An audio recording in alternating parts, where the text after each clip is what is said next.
साथियों नमस्कार, स्वागत है साहित्य सहचर के इस नया यूट्यूब प्लेटफॉर्म पर। बिहार स्टेट की तैयारी में आपको जो चाहिए वो मैं करवा रहा हूँ, है ना? मेरी कोशिश है कि आप लोग अच्छे से स्कोर करें। तो चलिए देखते हैं, क्योंकि आपके सिलेबस में पंचलाइट कहानी और चीफ की दावत समेत कई कहानियां लगी हुई हैं, लेकिन आज इन दोनों कहानियों के आधार पर एक टेस्ट बनाया गया है। टेस्ट के प्रश्न मेरी दृष्टि में तो आसान है ना? उसने कहा था की तरह मुश्किल प्रश्न नहीं है, इसमें आसान है। ओके, यदि आप उसने कहा था कहानी का टेस्ट नहीं देखे हैं तो देख लीजिएगा। चलिए, फणीश्वर नाथ रेणु का जन्म कब हुआ? तो आपको पता है कि 4 मार्च 1921 को इनका जन्म हुआ है। थोड़े फास्ट मोड में मैं करूंगा, ओके, क्योंकि अभी क्लास लेनी है, इस वजह से मुझे समय की कमी है। फणीश्वर नाथ रेणु के विषय में सत्य कथन नहीं है, ये थोड़े से मुश्किल प्रश्न है, पर देखते हैं। महिला आंचल का प्रकाशन वर्ष 1954 है। नेपाली क्रांति कथा इनका एक रिपोर्टाज है। फणीश्वर नाथ रेणु का जन्म औराही हिंगना में हुआ है। कितने चौराहे एवं प्रति परिकथ्या इनका कहानी संग्रह है। कि साथियों, कहानी संग्रह नहीं है, उपन्यास है। ठीक है, ये उपन्यास है, इसे ध्यान में रखिएगा। बाकी ये सभी स्टेटमेंट सही है। ओके, तो आपको ये चूज करना था। अगले प्रश्न की तरफ चलते हैं। निम्नलिखित में कौन सी कहानी फणीश्वर नाथ रेणु की है? रसबेरिया, लालपान की बेगम, तीसरी कसम और इनमें से सभी। तो वास्तव में ये तीनों कहानी रेणु की है। महतो टोली के पंचों ने कितने महीने के या दंड से जुर्माने के पैसों को जमा कर पेट्रोमैक्स खरीदा था?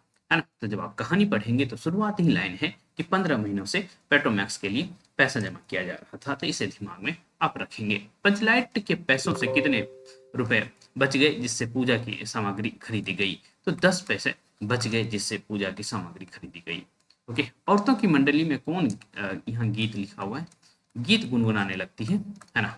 तो खेलड़ी काकी, गुलड़ी काकी, नैकी काकी, लाठी काकी, वास्तव में गुलड़ी काकी। तो एक चीज आपको ये भी पता चल जाएगा कि पंचलाइट कहानी में एक पात्र है गुलड़ी काकी। ओके, रुदल साहब बनिए की दुकान से कितना बोतल किरासन तेल लाया गया था?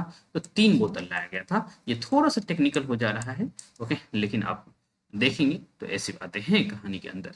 निम्नलिखित में सत्य कथन नहीं है। गुलड़ी की बेटी का नाम, ना यहाँ की हो जाएगा, गुलड़ी काकी की बेटी का नाम मुनरी है, ये बात सही है। मुनरी गोधन की प्रेमिका है, ये भी बात सही है। कनेली मुंडी की सहेली, ये भी बात सही है। मुनरी गोधन को पंचलाट जलाने के लिए मनानी जाती है, ये बात गलत है। मुनरी नहीं जाती है बल्कि गुलड़ी काटी जाती है, इसे दिमाग में आप रखेंगे। ठीक है, कहानी यदि पढ़े होंगे तो आप आराम से उत्तर दे पा रहे होंगे, यदि नहीं पढ़े हैं तो पढ़ लीजिएगा प्लीज, है ना? और आपको ये थोड़ी सी भी तकलीफ है ना, तो आप बैच से भी जुड़ सकते हैं। मात्र 399 रुपए का बैच है, स्टेट के लिए है ना? इससे कम नहीं कर सकता था। और यदि केवल टेस्ट देना है तो 101 रुपए में जुड़ सकते हैं। हमारे साहित्य सहचर ऐप के माध्यम से आपको जुड़ जाना चाहिए, यदि नहीं जुड़े हैं तो, है ना? नेट जेआरएफ की तैयारी करना चाहते हैं, केवल टेस्ट देना चाहते हैं, तो उसका भी 101 प्राइस ही है। और टीआरई 4 की तैयारी करना चाहते हैं तो उसका भी मात्र 101 प्राइस रखा गया है। हाँ, यदि पढ़ना है तो आपको थोड़ा-सा अधिक खर्च करना पड़ेगा, क्योंकि काफ़ी मेहनत लगता है। और मैं अन्य प्लेटफ़ॉर्म जितने हैं उससे कम प्राइस रखने का कोशिश करता हूँ, है ना? जैसे नेट का 3000 रखा गया है, पर अभी फर्स्ट 50 के लिए ₹500 ऑफ चल रहा है। ऐसे ही आप देखेंगे यहाँ बीपीएससी टीआरई 4 का भी बैच है, जिसका जीएस और हिंदी दोनों पढ़ाया जाना है जिसमें, और वो मात्र 1500 को है। ओके, और दूसरी तरफ नेट जेआरएफ में भी मैं फर्स्ट पेपर और सेकंड पेपर मैं ही पढ़ाऊंगा। ठीक है, तो आपको ठीक लगे तो आप इनरोल कर सकते हैं, नहीं तो कम से कम टेस्ट के लिए तो इनरोल कर ही लीजिए। ओके, चलिए हम आगे बढ़ते हैं।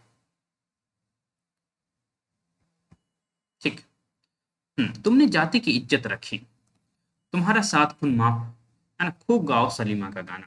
तो ये कथन किसका है? मुन्नड़ी का है, सरदार का है, गुलडी का है और गोधन का है। तो गोधन से ही ये स्टेटमेंट कहा जा रहा है और सरदार के द्वारा कहा जा रहा है।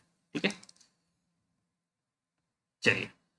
कल कब्जे वाली चीज का नखरा बहुत बड़ा होता है, तो उपयुक्त कथन किस कहानी में प्रयुक्त हुआ है? तो आप जब पंचलाइट कहानी पढ़ेंगे तो आपको यह देखने को मिलेगा। इस पत्रिका के जनवरी फरवरी अंक में पंचलाइट प्रकाशित हुई थी, 1958 की बात है। ओके, तो ये जो है सुप्रभात नाम की पत्रिका थी, कलकत्ता वाली। ओके, वहां से यह कहानी पब्लिश हुई थी, इसे दिमाग में आप रखेंगे। विश्व सैनिक के विषय में सत्य कथन नहीं है, नहीं है क्योंकि आपको कहा गया है कि इसमें चीफ की दावत भी है। ओके, तो इस वजह से ये प्रश्न आया है। चीफ भीष्म सैनिक का जन्म 1915 में, पहला कहानी संग्रह 1953 में, चीफ की दावत पहला पाठ में संकलित है और पहला पाठ का प्रकाशन वर्ष 1972 है। ये स्टेटमेंट गलत है क्योंकि पहला पाठ का प्रकाशन वर्ष 1957 है। ठीक है, चीफ की दावत कहानी में माँ को क्या पहनाया गया था? काली साड़ी, सफेद ब्लाउज, सफेद कमीज और सफेद सलवार, यही पहनाया गया था साथियों। सामनाथ किस कहानी का पात्र है? तो चिप की दावत कहानी का। ये चूंकि स्टेट के लिए बनाया गया तो आसान प्रश्न बनाया गया। ओके, निम्नलिखित में कौन सा कथन चिप की दावत के विषय में सही नहीं है? ये थोड़ा सा हाई लेवल का प्रश्न हो गया। ओके, ये चूंकि नेट का भी क्वेश्चन बन सकता है इस लेवल का, पर आप लोग यदि से पढ़े रहेंगे तो ये कर सकते थे। एक कामयाब पार्टी हुआ है जिसमें ड्रिंक कामयाबी से चल रहे हैं, ये बात सही है। मेरी जीभ जल जाए बेटा तुमसे जेवर लूंगी, ये भी बात सही है। बूढ़ी ये माँ जो है वो बोलती हैं। सामनाथ हर बात बेतरतीब चाहते थे, घर का सब संचालन उसके हाथों में था। ये स्टेटमेंट गलत है साथियों, क्योंकि यहाँ बेतरतीब की जगह तरतीब चाहते थे। वो सब कुछ तरतीब मतलब, बेतरतीब मतलब होता है बिखरा बिखरा, है ना। तरतीब मतलब सब कुछ एक तरीके का सा यूनिफॉर्म फॉर्म में, ओके, जो जहां होना चाहिए वो। ठीक है, तो तरतीब चाहते थे, ये स्टेटमेंट गलत है। अधिकतर छात्रों ने इसको गलत किया है ना। उनकी स्त्री मतलब बॉस की स्त्री, ओके, काला गाउन पहने, गले में सफेद मोतियों का हार पहनी और सेंट से ओतप्रोत है, तमाम बातें तो हैं। हरियाणी माए हरियाणी बहनी, यह गीत किस के द्वारा गाया जाता है? तो सामनाथ की माँ के द्वारा गाया जाता है, ये याद रखिएगा। चिप की दावत कहानी में चिप सामनाथ की माँ से किस वस्तु को बनाने के लिए कहता है? तो फुलकारी बनाने के लिए कहता है, इसे दिमाग में आप रखेंगे। सामनाथ की माँ बुढ़ापे में कहाँ जाना चाहती है? तो हरिद्वार जाना चाहती है, इसे भी याद रखेंगे। निम्न में किस कौन सी कहानी ब्लड बीमार से संबंधित है? तो चिप की दावत आप लगा के आएंगे। अच्छी भली यह भाई के पास जा रही थी, तुमने यूं ही खुद अच्छा बनने के लिए बीच में टांग अड़ा दी। तो ये सामनाथ की पत्नी का स्टेटमेंट नहीं है साथियों, खुद सामनाथ का स्टेटमेंट है। ठीक है, तो बहुत सारे छात्रों ने इसको गलत कर लिया। ओके, मात्र 36% छात्रों ने इसको सही किया। टॉप करने वालों में आप देख रहे हैं आयुषी है, अंकिता है, वंदना और पूजा है। बाकी सारी साथी भी पढ़ते रहिए तो अच्छा रहेगा, है ना। तो इस तरह से हमने बहुत सारे प्रश्नों को देखा। मुझे अच्छा लगता है जब आप हम लोग हमसे जुड़ते हैं, है ना। बाकी जैसी जरूरत रहे हमें जरूर बताइएगा। ठीक है, और साहित्य सहचर ऐप का लिंक जो है डिस्क्रिप्शन में भी है, आप वहां से डाउनलोड कर लीजिए। प्ले स्टोर पे चाहिए सीधा डाउनलोड कर लीजिए और अपने लिए एक से एक आप ऐसे ही इधर उधर खर्च करते होंगे, है ना। और अपने लिए, है ना, मैं मिनिमम से मिनिमम जितना रख पाया हूँ और वो मैं कर रहा हूँ। ठीक है, तो आप चाहें तो जुड़ सकते हैं। ठीक है, चलिए हम मिलते रहेंगे।